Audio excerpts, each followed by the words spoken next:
I'm going to talk a little bit about my marriage and kind of what went wrong. I'll probably go off a little bit on a tangent, but I'll try to stay concise as possible. We were together 27 years. We weren't actually married 27 years.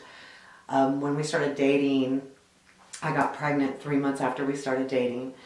That was 1987. The end of 1987, I got pregnant. So this was a long time ago, and I want you to remember this is like 30 years ago. So because things are different, as I explained. So we were together, and at that point, it wasn't too bad. I mean, I had to quit drinking, and he was still drinking a ton. He did a lot of drinking. I'm going out to bars and not coming home and spending money we really didn't have. When I was pregnant, at that point, I had lost my job, but did get another part-time job, but we weren't making a lot of money, and especially back in that day. So it was a tough time. Then, quite ironically, he quit his job before I had my son, before I actually gave birth. And so that was kind of a tough time too, because I wasn't working either. And come to find out, I found out the day I went into labor. So anyway, that was kind of sucky. And however, I was working part-time. So the hard part is right after I gave birth to my son, I had to go back literally 10 days after having him back to work. And not only was it only 10 days, but my son was in the hospital for 5 days. I was in the hospital for 3. So mind you, it was quite a big deal to go back that quick after giving birth. Then, by golly, by gosh, I got pregnant again. My kids, 6 weeks after I had my son. So my kids are 10 and a half months apart. And that is when things really started to kind of go bad. As soon as I got pregnant, the drinking that he was doing, the lack of money, him not working, all of that really started hitting home because we couldn't pay rent and we couldn't do these things. But it always happened to be, it would always turn around and be my fault, even though I was working part-time or trying to make ends meet. He would continually go out and drink, but it would turn around to be my fault. And during that time, I was actually going to leave him when I had my son, but as soon as I got pregnant, I thought, I can't leave, I can't do this alone. I can't raise 2 kids alone. Back 30 years ago, it wasn't that common to have women have kids and go back home or reach out to their parents once they've had kids. You just didn't see it that often. You just struggled and you made do. So I was trying to make do. And during that time too, I knew something, I knew it wasn't good. To the point where I would even literally try to get him to hit me physically, because I knew if he hit me physically, my family would make me leave, so to speak. So I knew it wasn't good. I knew it wasn't right, but I was still really scared to be alone raising 2 kids 10 months apart. So I stayed. Shortly after that, I started preparing and work. I got a full-time job, got the kids in daycare to kind of prepare them so when I did leave, it wouldn't be a shock. And he quit drinking, and so I thought things would get better. During that time, though, it's really hard to explain and come up with exact details, but the belittling was more indirect but constant. So if I were to vacuum and let's say I cleaned the house and he came home, it was, oh, you cleaned, but you missed here, but you missed there. It was never, it looks great, and then talk about what was missed. It was missed. So there was little things like that, nothing was ever good enough. And it was little, but it was constant, and it was everything.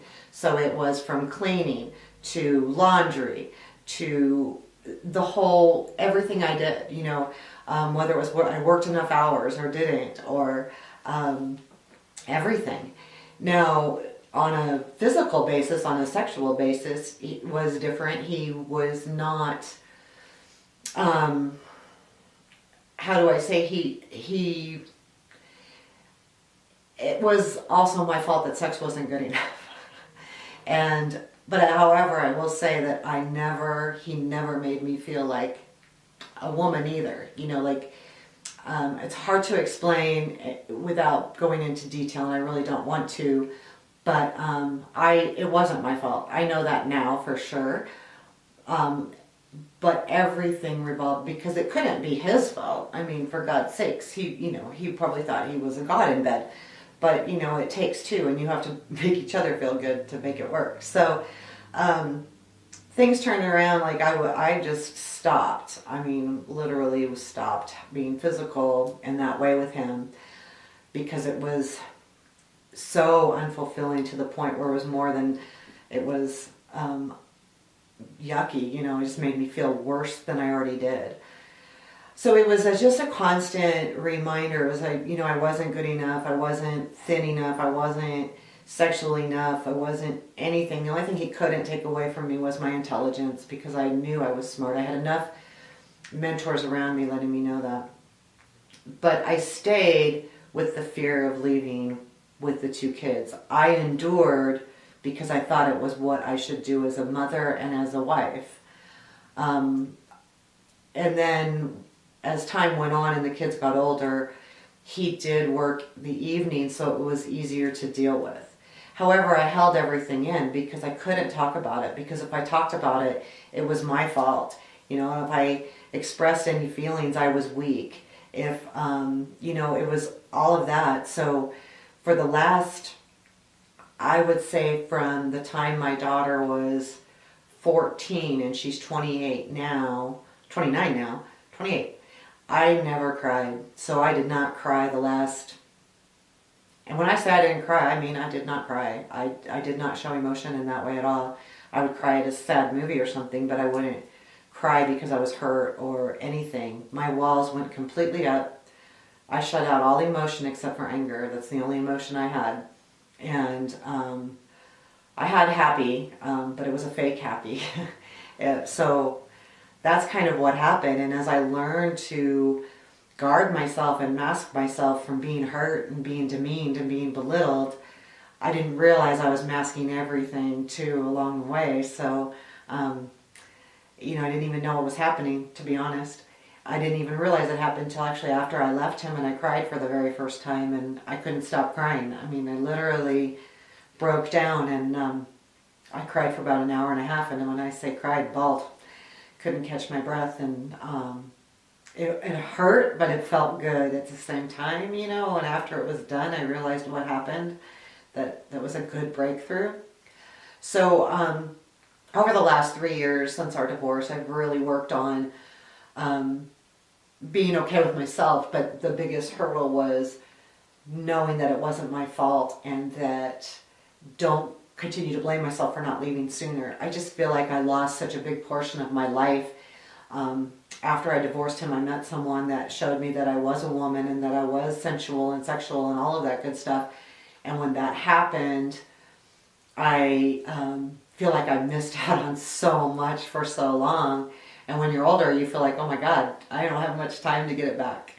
And that is really what I deal with, and why that situation yesterday was so hard, because I just did things so that I wouldn't have to hear it through my marriage, and I felt like I was getting through that. And when I didn't follow through with saying no, it hurt. I just thought I was stronger than that, and it's good. I realized it right away. I took it back right away, so I feel like I did at least accomplish something. I didn't just let it go.